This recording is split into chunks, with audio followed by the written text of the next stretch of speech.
On to other subjects. The next question is from Renilda de Lima Froiland.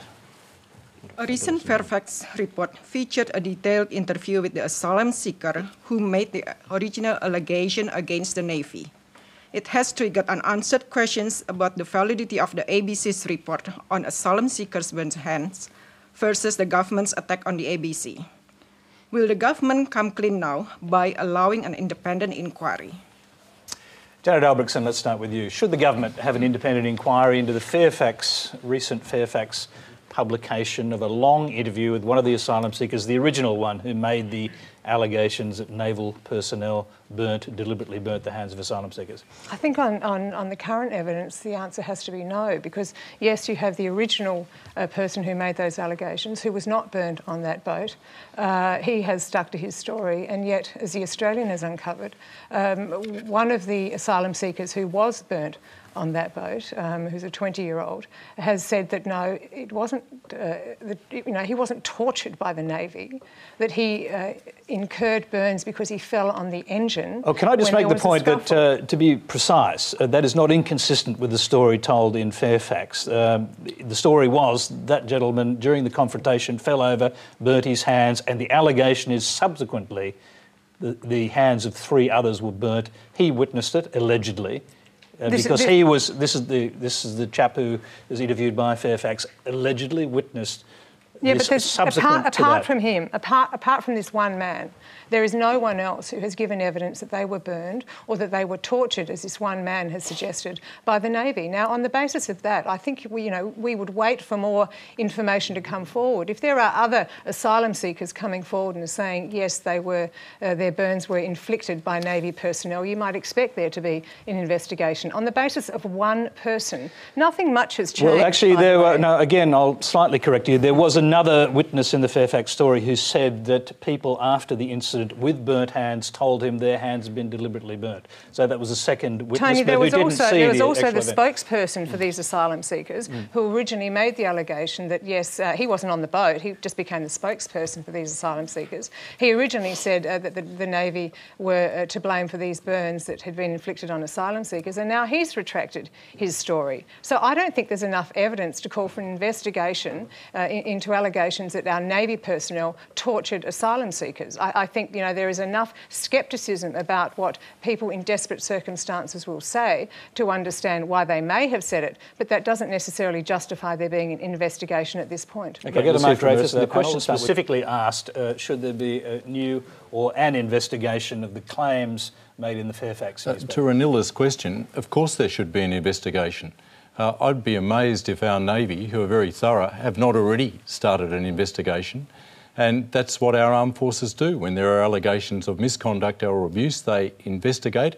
And what is missing here is that the government is wanting to keep it all secret. And it's the government, by secrecy here, that is creating the cloud of suspicion that our Navy is presently enduring. I'm going to use a big word. That's what totalitarian regimes do, keep things secret. Malcolm, that is a concern, and you know that. It was the release...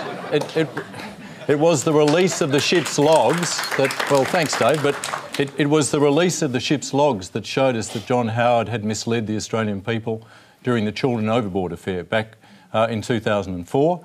And I am asking the government here and now to end this extraordinary and unwarranted secrecy surrounding the operations that are being carried out, in our name. We need to know what's being done.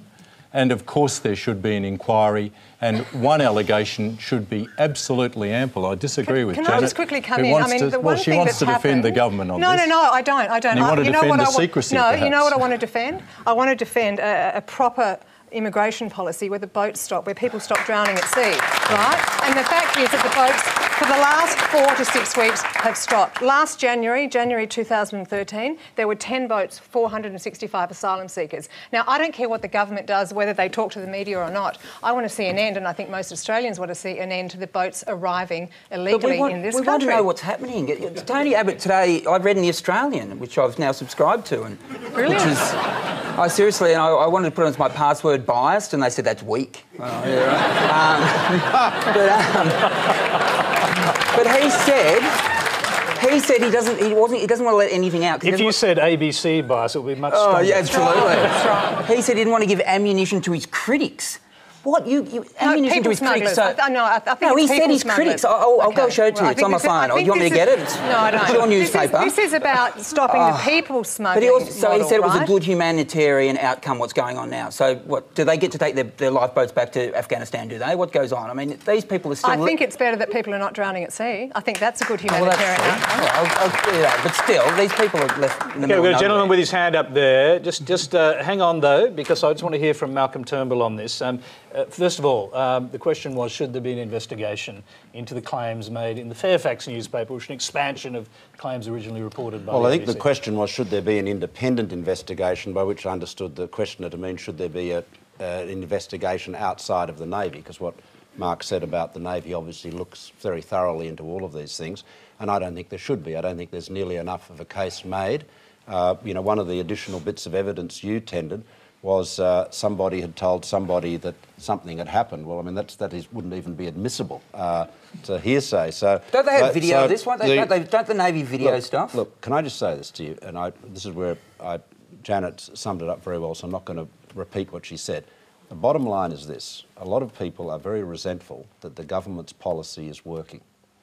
They don't like the fact that the boats have been stopped. They resent that. They're cross that the government has been successful. They didn't believe Tony Abbott when he said he was going to stop the boats. He now thinks he's Winston Churchill, honestly. No, but the boats have not completely stopped, but they are certainly well on the way to stopping, and there has been a dramatic reduction, and that has been done through an extraordinary effort by the Navy and other parts of our defence forces who are putting their lives on the line in the most difficult situations out on the ocean there, often in very small boats, dealing with, in a very difficult, you can just imagine the difficulties of managing these situations. Now, they're getting this job done, and I'm not saying that everyone's got to line up and say they're wonderful, but the fact is they're getting the job done, and the reason they are not publishing everything that they do every day is because they've taken the view that in order to get that job done, they have to maintain operational security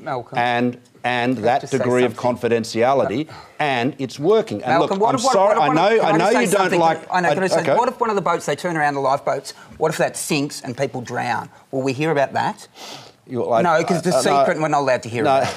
Well, that's these it could happen. There is. You have no reason to say that. The fact of the matter is, well, they're a lot safer in a big Navy boat than they are being dragged back in a lifeboat. There's a lot safer in a Navy boat, aren't they? Well, the fact of the matter is that the lifeboats that have been on television, those orange boats, and in the newspapers, are based almost unsinkable. That's one of the reasons they're lifeboats. So I just make no other comment than that.